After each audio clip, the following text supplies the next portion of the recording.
Hello everyone, this is Nitpicking Nerd, and I just watched the new Star Trek Discovery episode called All In. And the sad part is that the idea of the episode actually sounds good, like it could have been a fun episode. But the problem, as always with the show, is in the details, because if you actually think about any of what's going on for more than a second, nothing really makes any sense. It's all very silly, it's all very illogical, and it's not worth it because it's not entertaining enough to justify it. The previous episode showed that the whole galaxy is voting on this crucial matter of extreme importance, that the fate of the entire galaxy might depend on it, and so the entire galaxy voted on that. But Book and that other guy decided that no, they want to steal a new prototype spore drive and try to destroy the anomaly, which will destroy or might destroy the species on the other side. And now the entire Federation, or more accurately, the entire galaxy, should now be chasing them around, trying to prevent it, because they want to cause this subspace isolytic explosion that will destroy the anomaly and might cause a lot of damage to the galaxy and so on. And so they are wanted men by the entire galaxy. And I'm explaining all of this because the contrast between that, the bigger story, and what they actually do and show in this episode is so vast, it's so incomprehensibly stupid that it's all supposed to be the same story. That's why I'm pointing it out, because in the end of this episode it all depends on the outcome of a poker game in the end. And the fact that they know all of this, it's not a surprise for the characters in the story. So everyone's supposed to know about all of this, and Michael knows all of this, and she goes to this mission, and yet she only brings like a few bars of latinum to try to stop all of this. Like, you literally have the resource of the entire Federation behind you. Like, I guess maybe that's why they wrote the whole thing, that was not her mission, that she basically once again goes against the orders of the president to try to get to Book, even though she's not ordered to do that. It's kind of happens by chance. So maybe that's why she didn't come prepared. And also it annoyed me, why do they even bring latinum to this? Isn't the most expensive material in the universe right now is the lithium crystals, because only the Federation now has it, because the rest of the galaxy after the burn barely has any dilithium. That was clearly established in the previous season, that if you even mention the idea of the lithium to someone, he will treat it as if you have $1,000,000. Like, that's the most expensive stuff in the universe. Everyone wants it, everyone chases everyone around because of it. It's not that long ago, so you cannot tell me, especially since they say that this species that they go to is outside the Federation space, it's not having anything to do with the Federation. So how come they don't bring any dilithium to trade with? Shouldn't they bring a bunch of dilithium on the shuttle to offer it to these guys for that substance that they want to buy, so that Book cannot get it? Because to build that subspace weapon they need that isolinium material, which, by the way, all of that isolinic weapon is from Star Trek Insurrection. That's when it was first mentioned, the subspace weapons and all of that. So apparently you have to have a special material. So they bring a few bars of latinum to try to buy it with, and then it's not enough. They have to triple the amount. So why didn't they bring a bunch of dilithium to offer? I mean, even without the rest of the Federation, simply take the Discovery's dilithium and come with it. It will make a little bit more sense than a few bars of latinum. Bring a few crystals of dilithium and offer it to this place, which you cannot tell me that Starfleet gave dilithium to them, because they specifically say that this place hates the Federation, it hates Starfleet, and that's why they didn't even come with a ship. They had to sneak to this place with a shuttle, but then they come in Starfleet uniforms. That's also something stupid, because they explicitly said earlier in the episode that this place hates the Federation.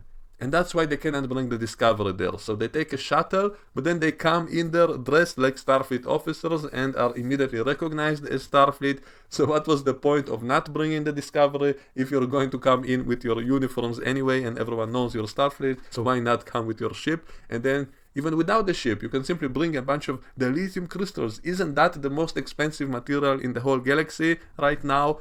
The Federation didn't have enough time to give it to everyone yet. And even if they did, they said in this season that it's still a limited resource that is going to run out eventually. And the whole idea of using dilithium as money, that actually would make much more sense than latinum ever did, because dilithium is a material that you cannot replicate. I guess latinum also cannot be, but at least dilithium can actually be used for something. It can be used to power warp cores or just for energy production, and so it is actually useful for something, and it's a rare material that you have to mine and you have to prepare it and all of that, so it will make sense to use it as currency. Actually, I think in one episode of Deep Space Nine, Quark actually mentioned that some people use the lithium as money, not just platinum. And I think in the context after the burn, after what they set up in the previous season, it would make so much more sense if the lithium was used as currency and not just platinum. So they have endless amounts of the lithium in the Federation, which Book doesn't have because he only had his small little ship. So why didn't Michael simply bring a bunch of the lithium crystals, enough to buy everything? And why do they always show this devil-looking alien all their money right away? Like they come in, they show him all the money that they have, and then he says, no, it's not enough, you have to double it, you have to triple it. And then they have to play these games to try to get it. So why not first ask him how much he wants and then check if you have enough? Like, why do they first show him what they have? It's obvious they're so desperate for it, and then of course he demands more. So all of this was so silly, it was so stupid, and it wasn't worth it. Like, if all of this was funny, if it led to some interesting comedy or adventure or an action scene or something that was worth it, then I would say, okay, let's just roll with it just for fun. But it wasn't fun enough. The only funny part to me was the part when Mrs. T has to literally go into a boxing ring to fight some guy to get more money. That made me laugh so hard because from the start of the show I was always calling her Mrs. T because she kind of had a similar haircut to Mr. T, you know, the guy who was Clubber Lang in the Rocky 3 movie. And in this episode she has to literally go into a boxing ring to fight some guy because they didn't bring enough money, so that part really kind of made me laugh. And there was an episode earlier in the season when they actually showed her training and doing pull-ups and all of that, and even then I compared it with Mr. T, so seeing her now in an actual boxing ring fighting some guy was kind of funny to me, and I'm not sure if it was intentional or not, but to me it was like comedy. And also the way she beat that guy, a toxic man, of course, and all of that was also such a predictable pattern in the show, in which the men became almost like the red shirts of the show. That women are always the toughest, the most clever, and all of that, and so many men in the show are always portrayed as nasty and toxic, and so the woman has to put them in their place. The woman has to defeat the man, even though he's twice her size. She beats him up to teach him a lesson because he was so nasty. All these agendas in the show are becoming so transparently, repeatedly obvious that it's just kind of comedy at this point, so I can't take it seriously. And it's almost like reverse racism and reverse sexism, because, you know, I'm totally fine with showing diversity and showing that women can be capable and strong and all of that. That's all good. I have no problem with that, but they do it in reverse now to how it used to be. Like, now it's only the women who are the best at everything, and all men are either stupid or evil or nasty, and they just have to be beaten up. And so it became so silly after a while in the show, the way they are doing things, and I will be making compilations of all of that stuff because I think it's hilarious. So I had no problem with her actually beating the guy. Again, I want to make it clear, it's not that I don't think a woman can beat a guy, and the fact that I actually showed her training in a previous episode, and the fact that she actually looks like she's in shape, that's actually good. Like, I wouldn't have any problem with the scene. And I even think it's kind of clever the way she was first losing, and later on it became obvious that it was part of a deliberate act, that she was pretending to lose so that the stakes will be against her, and that way Michael can earn more money because they desperately need more money suddenly because they didn't think about bringing more dilithium or platinum to this event. So anyway, I think it was actually clever the way that, at least I think that's what's supposed to be, that they were deliberately losing at first so that in the final round she can show her true abilities and defeat that guy easily. Even though, you know, relying on pure luck like that is kind of silly on itself, because earlier in the first round, that guy literally picked her up above himself and threw her down, but she landed softly on her back. What if he pointed her with the head down? Like, she could have easily broke her neck and that would be the end of her. So how silly is it to gamble the fate of the galaxy on this off chance that she will win against this guy who she never fought before? So why was she so overconfident, so sure that she will do it? So there is an element of silliness in it that is hard to justify, but at least they showed her training in previous episodes, and she does look kind of tough because she does have some muscle, and so it's not so unbelievable. So I don't actually have any big problem with the scene of her fighting. There were a lot of sillier things in the rest of the episode, like the whole thing with the changeling, like Book and Tarka also didn't bring enough money to that guy, and so they now work for him to try to catch someone who's cheating at the tables, and if they do that, then he promised to give them that material they needed. And so anyway, they're looking for someone who's cheating at the tables, and then it turns out to be a changeling, because the changeling for some reason switches his shape in front of other people. In a place full of people, he's switching faces suddenly, and Book catches that, and then he says that's a changeling. And so I immediately thought, I wonder which type of changeling it is, because in the Star Trek universe we have more than just one species of shapeshifters. We had the ones from the animated show, which actually showed up in Lower Decks as well, who were kind of octopus-looking creatures, and we had the ones from season 2 of TNG, who were kind of energy creatures that Wesley fell in love with one of them when it was in the shape of a young woman. And we had the ones from Enterprise who look like giant slugs that can also change into people. And we had the Suliban who could shapeshift. And we had the founders in Deep Space Nine, who are probably the most prominent because they were in so many episodes. And so when he said changeling, I had no idea what type of changeling he means. And when we see the actual morphing effect, it doesn't look like the Deep Space Nine liquid shapeshifting changeling. It looks like something else. It looked more like the programmable matter sand-like kind of material that is forming into other material. It didn't look liquid like the Deep Space Nine effect. And I'm not saying it has to look exactly the same. It's okay to update the special effects a little bit, but it should still be recognizable. If they were shown to be liquid creatures, then you should see the liquid, but it looked more like sand. It looked more like the programmable matter. And so for a moment I thought, okay, it must be the ones from season 2 of TNG, because they actually morphed like that. Like it was kind of a simplistic effect that they had back then. And so I thought it's going to be that kind of alien. And then it turns into a tribble. And then the tribble is spinning on the floor to run away, and it's making the tribble noises. And so that's also kind of funny. Why would the shapeshifter bother making the tribble noises when it's just trying to get away? And then it shapeshifts into a humanoid again for no reason. And why didn't it transform to a bird or some kind of flying creature, which the founders were shown to be able to do? Even Odo was able to do it, and he was just a young shapeshifter, not the most experienced one. He could still turn into flying creatures as well, so why didn't this one turn into it? And then when it forms into a humanoid, it's obviously meant to be the Deep Space Nine founder type of changeling. And so that immediately was kind of annoying to me, because again, the special effect didn't match. It didn't look like a liquid. And if it's that kind of shapeshifter, then it should be able to turn into flying creatures. So why didn't it turn into something more powerful and not just a tribble? Why did it bother making tribble noises when it tried to roll away on the floor? Why did it do the tribble noises? What for? And the way the face looks like Odo also doesn't really make any sense, because Odo looked like that because he was not skilled enough yet. That was stated in the dialogue, that it was simply the best he could do to imitate a human face, because he wasn't skilled enough, unlike the other changelings who could look like humans perfectly. They could imitate actual people perfectly, and you would never be able to tell it's not that person. They could perfectly imitate other people. It was only Odo specifically who could not, because he was not skilled enough yet. And he even stated in the dialogue that his hair looked the way it did because he imitated the Bajoran scientist who raised him, who had a hair like that, the same kind of haircut. And when the other founders saw Odo, they chose to look like him, I guess for his sake, so that he will feel like he's among his own kind. And so they imitated the same haircut he had and the same face just as him.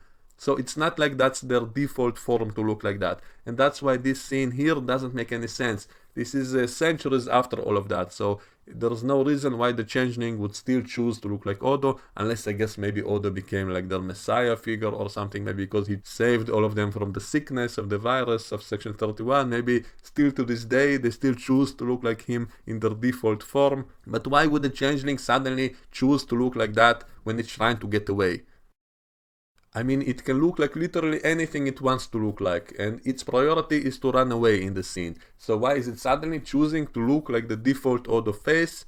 I guess you can argue maybe that kind of shape requires less effort, less concentration, and so maybe that's why the changelings choose to look kind of simplistic when they don't have to try to imitate someone else, so they simply look like Odo. And the hair was kind of different at least, and so it's not an exact... If the hair was the same as Odo's, then I would have really been pissed off, because it was stated in the dialogue that it's not his default hair, it's simply that he's imitating the guy who raised him, Dr. Mora. I'm actually glad the hair was at least kind of different, and it's kind of funny how the changeling looked kind of more dark-skinned, and so I wonder if that's supposed to be for the sake of diversity or anything, because it's kind of funny how in this season a lot of the aliens kind of look more African as well. And that's also silly to me, because why would alien species have the same exact races as humans on Earth do? And so, they did it with the Vulcans, showing that some Vulcans are Asians and some are black. They even did it with Saru's people. One of his people looked like an African version of a Kelpian. And there was that alien who was a slave of the Orions. It's obviously intentional. And the same with the Klingon in the first season, Takuvma, who had that kind of makeup. And so isn't that kind of racist by itself to do that kind of blackface makeup on aliens? And now you have this changeling who looks more dark-skinned. And it's funny how someone in the comments pointed out it looks like the mayor of Chicago. And I looked it up, and that was indeed very similar, so that made me laugh.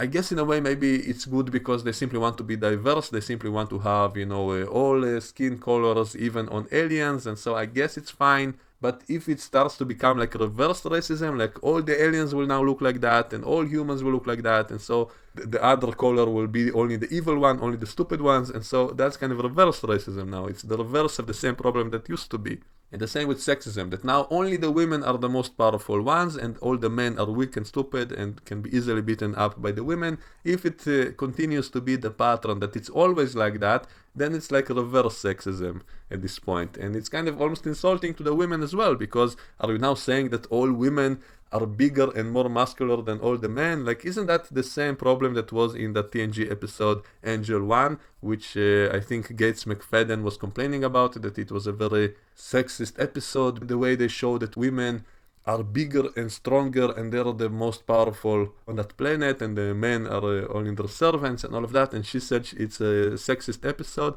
But isn't it exactly what Discovery is doing at this point? Because now all the women are the warriors and the soldiers and they're much stronger and more dominant and more aggressive than all the men. And so isn't that exactly what that episode did? And again, I don't think there's an evil intention. I think the intentions a lot of times for this kind of stuff is good intentions. Like, I don't have any problem with what they're trying to do. It's simply the way they do it is stupid. The way that it's over exaggerated. If you do it in such a forced and artificial and stupid way, it will simply annoy people.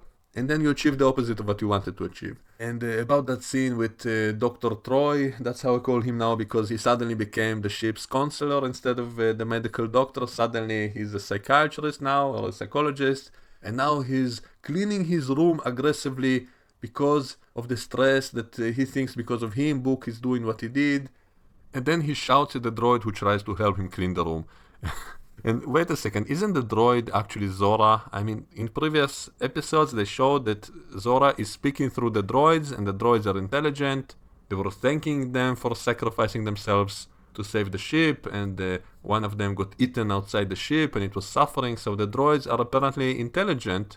And so why in this scene he's shouting at the droid for not being a proper servant and not standing in its spot in the room compliantly? It makes no sense. Is it actually Zora? Or is the droid its own consciousness? Are the droids actually sentient or not? Like, they never explain, they never bother to explain any of these things. It's all just left up in the air, it's just simply unclear. Is Zora in all the droids, or maybe some of them are not intelligent, only some of them are? They never bother to even explain any of this, and that's why this scene seems kind of off-putting. Like, why is he shouting at the droid that we previously saw was supposedly intelligent? Is it a collective consciousness? Is it one single consciousness of Zora controlling all of them, or is some of them still simply droids, simply cleaning robots, simply slaves of the humans? And so none of this is ever discussed. They don't explain any of this. And you can even see that some parts of the sets are wobbling when he's cleaning them. When he's cleaning that metallic looking wall, the wall is actually shaking and moving. So that screams laziness. And the same with the special effects on the planet, like when they first arrive to that casino on the ocean and they have to go through this hologram of a giant snake. A lot of parts in the show just seem kind of lazy, and this alien bar did have some nice looking aliens. Like, I do like that devil looking alien and a few others, but most of them just look like humans. And so if this is supposed to be so far from the Federation that the Federation has no say in this sector, how come most of the people in that place are apparently humans? Michael and Book are both trying to appease this devil-looking alien to get that material they both need. And it's kind of funny because why doesn't Michael simply call for backup? Like, she figured out where Book is. It wasn't her mission, fine. But if she stumbled upon him by accident, why doesn't she simply alert the rest of Starfleet? And they came here not even using the spore drive. They came here on a shuttle. So if they came here so quickly on a shuttle, why can't the rest of Starfleet also come so quickly? Or just call the Discovery for backup? Why not simply knock Book out, knock Tarka out, or simply steal that material and simply end all of this any way you can? If it's so important, if the fate of the galaxy is on the line, as you yourself said, why are you putting all your stakes in this boxing match or this poker game? Why not simply steal that device right away, or simply bring enough dilithium to buy it off, or simply call for Starfleet for backup? If the entire galaxy is at risk, then are they really so concerned about, oh, this species doesn't like the Federation and so we're not going to come here with starships, but it's okay to come here on a shuttle with Starfleet uniforms on you? Then that's perfectly okay somehow. None of this makes any sense if you think about it. And even the boxing match, how come Michael didn't do it herself? Like, on the one hand, it's a good thing they finally allowed a minor character to do something and not just Michael doing it all by herself. But if they already established her for being such a ferocious fighter in the past, in previous seasons, you know how she defeated that huge Klingon in season 1, and how she always defeated everyone, and she knows the Vulcan martial arts and the Vulcan nerve pinch, and they even said in that fighting match that all rules are allowed, that it doesn't matter how you knocked your enemy out. So she could have simply used a Vulcan nerve pinch on him and won that way. That could have been an easy solution. So why not go yourself? Why do you give this other character to do that? I mean, it's nice for the show to have some teamwork and some other characters doing things, but since this is so important and you're there already on the mission and you know the Vulcan nerve pinch, so why don't you go yourself? And so this is the one case in which it doesn't really make sense for her not to do it. And so that's my problem with the show, that nothing makes any sense if you actually think about any of it. And the part with the changeling, why would the changeling even need money? What for? Cannot it simply easily steal money? If it's going to cheat in gambling tables, it's a fucking changeling. It can turn into anything, it can get into any vault, it can simply easily steal money if it wants to. What's the point of having a founder changeling cheating at gambling tables when it can literally become anything it wants and simply steal anything? And so none of this makes any sense. Why does it have the face of Odo when this is centuries after the time of Odo? I guess maybe Odo is still alive in that universe since they don't age, so I guess maybe just all the changelings want to look like that. You can argue it's for the sake of the audience, but it would have been better to simply show us the liquid effect of shapeshifting instead of that sand effect of the programmable matter. That would have been way more satisfying.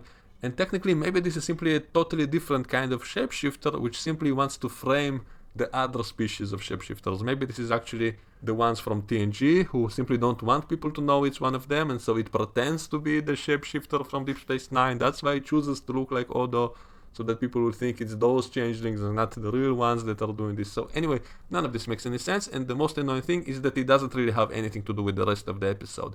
Like, the shapeshifter was caught, and it never gets to talk a single line, it never has any piece of dialogue, and it's never mentioned again in the rest of the episode. So all of this scene was simply there as a member berry and no other reason. It was totally pointless, and that's annoying, because for people who are fans of Deep Space Nine, you waited 30 years to see one of them again, and then you finally get it, and then it's such a lame scene of simply quickly showing it, and then it's caught in a force field, it doesn't get to say a single line, and is never mentioned again, and has nothing to do with the rest of the plot of the episode.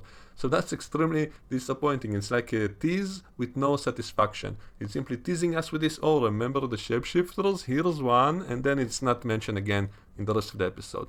And there's so much stuff like that in the show, that they bring up all these things which could be cool, but then they don't do anything with them.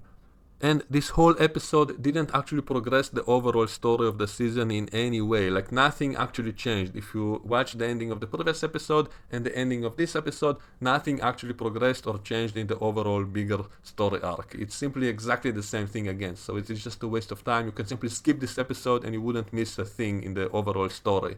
They discover in the end of the episode that species lives in some kind of bubble outside the galaxy, which kind of sounds like a Dyson sphere. They said it's the size of a star together with the orbit of a few planets, and so they're so amazed by that. And so did they all forget about the Dyson sphere, which the Federation found centuries before that? I guess it got classified. They had stuff like that in the past. They encountered stuff like that in the past. So why are they so amazed?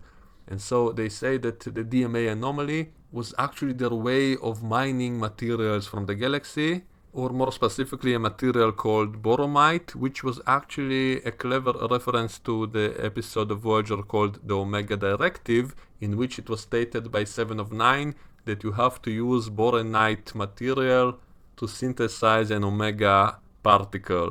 And so that's a clever reference, because I assume that's going to be the revelation that this species is using omega particles as their power source. That's the most amazing power source you can have. And so that's probably going to be the revelation. And it's kind of funny, like it seems to me in the show that the writers are actually paying attention to what fans are suggesting and saying, and they do take ideas from that, but it's always with a delay. It's always kind of too late. Like a lot of fans speculated that what caused the burn was the omega particles, because it was simply very similar to how it was described in Voyager, that they said that material that can burn the sky, that will make warp travel impossible by destroying subspace. All of that was very similar to what they did in the previous season with the burn, and then the burn turns out to be just the result of some temper tantrum by some alien kid, and that was the reason for the burn, and not the omega particles. But maybe the writers actually heard about it from the fans, and so now they're bringing it in, now they're doing it. And they did it with a lot of ideas in the show. The whole idea of jumping the show into the future, that was in response to fans' complaints that the show would be so much better off in the future, that it will not annoy us so much with the continuity issues, with technology now being more advanced than in other shows. Why not set it in the future? And so maybe that's why the writers actually did it. They jumped the show into the future to have less continuity problems and to be able to do their advanced technology without it being a continuity problem. And the same with the Klingons disappearing from the show completely. We never saw another Klingon since season 2, so it's because they know about the fans being angry about what they did with them, and yet they did it with other species. All the Ferengi now look different, and it's funny that in the case of the Changeling, they decided to keep it faithful to how they look like in Deep Space Nine, even though in this specific case it would have been better off to do the opposite. In this case it would be totally okay to have the Changeling look like anything else, because it's a fucking Changeling, it's a liquid, it doesn't have to look like all the founders in Deep Space Nine look like that because they chose to. And so in the one case in which this show could have done a change and it would be totally fine, that's the place they decided to keep it faithful, and then it's even more annoying, and the liquid special effect of their morphing suddenly looks totally different. So this is why the show fails in the details. Like every single detail is messed up and wrong or illogical or stupid or annoying, and so that's what ruins it for me. Like the overall plot, the overall idea of the episode could have been fun. It could have been a fun little episode about going to some planet to gamble. That's fine, I'm not against that. But the details, the way they did it, it's all so silly, it's all so lazy, it feels so cheap, it feels so lame, that's what ruins it, unfortunately. No, even little things that they could have easily fixed, like when they arrived on that planet and they go through the hologram of the giant snake, which was there for no reason except to look cool, again, style over substance, and then they have this ship that has the casino inside it, but the shuttle is right next to it, and the shuttle is a small shuttle with just, a few people on board, and yet it's so close to that ship, and the ship is mostly made from those rotating, spinning things, again, for no reason. And so where exactly is the casino inside it? There doesn't seem to be enough room inside that place for all the stuff we see inside, and so unless it's all under the water, I guess it's possible. But why not simply make it look bigger? Like you have, it's all CGI anyway, you can make it look whatever you want, so why did you make it look so small? It's the same problem as with the giant turbo lift shafts inside the Discovery, which they did it because they just wanted it to look cool, and that's fine, but it doesn't fit inside the ship the way they showed it from outside. So simply show the ship being bigger from the outside, and then it wouldn't be a problem. Or simply set that scene inside the ship of Osira. In that same episode, their ship was inside the bigger, much bigger ship of Osira, so they could have simply set that action scene in the other ship, and then it will be totally okay. But they didn't, because they don't think about any of these details. That's why the show sucks, in my opinion. They simply don't bother with it. No one is thinking about it. That's why the show feels stupid and lazy. So anyway, that's my thoughts about all of this. Let me know what you think, and we can discuss it all in the comments below, and I will see you all next time. Bye bye.